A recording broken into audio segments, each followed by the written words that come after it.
झारखंड की बात करें तो यहां एनडीए और इंडिया गठबंधन के बीच कांटे की टक्कर दिखाई दे रही है। पोल ऑफ पोल्स में बीजेपी प्लस और कांग्रेस प्लस को 39 सीटें मिलने का अनुमान जताया गया है। इसके अलावा अन्य के खाते में 3 सीटें जाने के आसार हैं, यानी यहां अन्य किंग मेकर की भूमिका में हो सकते हैं।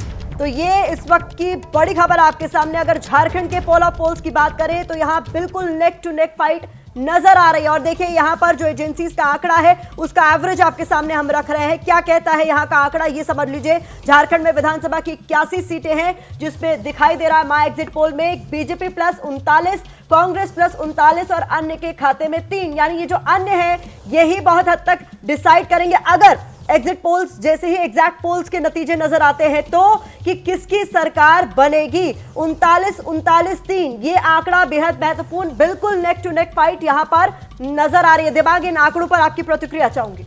देखिए, अगर आप इन आंकड़ों को देखें तो एक्सिस माई इंडिया का जो आंकड़ा है वही एक ऐसी एजेंसी है जिसका नाम पहले भी सुना गया, जिसके पोल काफ़ी सटीक रहे, लेकिन पिछले कुछ बार हमने देखा कि ये भी औंधे मुंह गिरे। इनके एग्जिट पोल के जो रुझान थे वही हम यहाँ पर देख रहे हैं। यहाँ पर उन लोगों ने काफ़ी सीट दी है और अच्छी बढ़त दी है कांग्रेस गठबंधन को। कुल मिलाकर स्थिति अगर आप देखें एग्जिट पोल से बिल्कुल साफ है, बराबर दोनों के आंकड़े हैं, तो स्थिति बहुत ज़्यादा कन्फ्यूजन की है, बहुत ज़्यादा साफ नहीं है, वो यहाँ पर साफ दिखाई देता है। इन आंकड़ों के बल पर यही कहा जा सकता है। प्रेम शुक्ला जी, आपकी प्रतिक्रिया भी चाहूंगी। झारखंड में बिल्कुल close neck to neck fight यहाँ पर नजर आ रही है, 39-39-3, यानी सारा दारोमदार यहाँ लग रहा है जो अन्य है उन्हीं के कंधों पर रहने वाला है कि वो किसकी तरफ जाते हैं और सरकार बनाने में सहभागी होते हैं।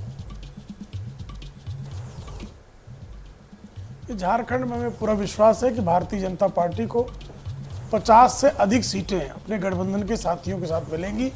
भारतीय जनता पार्टी की सरकार बनेगी। जिस तरह से वहाँ लैंड जिहाद चल रहा है, जिस तरह से बांग्लादेशी आदिवासियों को बरगलाकर उनकी रोटी बेटी सब का अपहरण कर रहे हैं, उसके कारण झारखंड में हेमंत सोरेन की सरकार ने जिस तरह से कुशासन कर रखा था, जिस तरह से आखंड भ्रष्टाचार में जो है डूबा हुआ था झारखंड का प्रशासन, उन सब के मद्देनज़र और जिस तरह से आदरणीय नरेंद्र मोदी जी ने वहाँ जो है धरती आबा जो है उनके लिए जिस तरह से आदिवासी जनजाति गौरव दिवस के रूप में जो है भगवान बिरसा मुंडा की जयंती को घोषित किया, जिस तरह से गौरव का भान कराया गया है जनजाति समाज को, जनजाति समाज बड़े पैमाने पर भारतीय जनता पार्टी के साथ जुड़ा है। और जिस तरह से उनकी जमीन पर उनके जो है रोटी बेटी पर कब्जा करने का एक सुनियोजित षड्यंत्र वहां चल रहा है, उसके खिलाफ उसने मतदान किया है। मतलब 2014 का जो आपका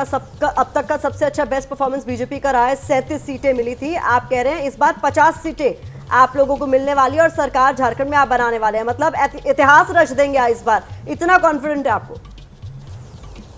निश्चित इतिहास रचा जाएगा। भारतीय जनता पार्टी के नेतृत्व में गठबंधन को वहां पर 50 से अधिक सीटें मिलना निश्चित है। ठीक है जयेश जी, आपकी प्रतिक्रिया चाहूंगी। यहाँ पर बिल्कुल टफ फाइट नजर आ रही है, आपको क्या लग रहा है झारखंड में क्या होता हुआ आप देख रहे हैं?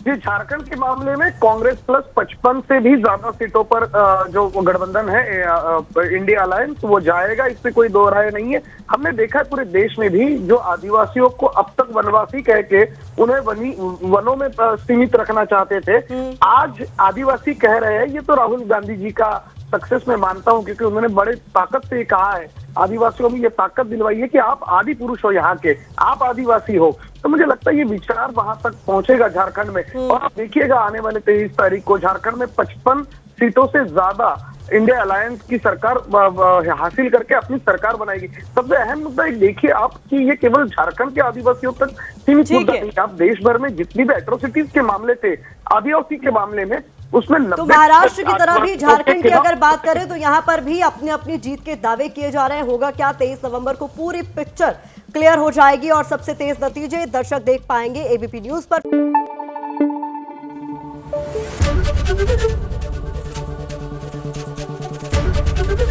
एबीपी न्यूज आपको रखे आगे।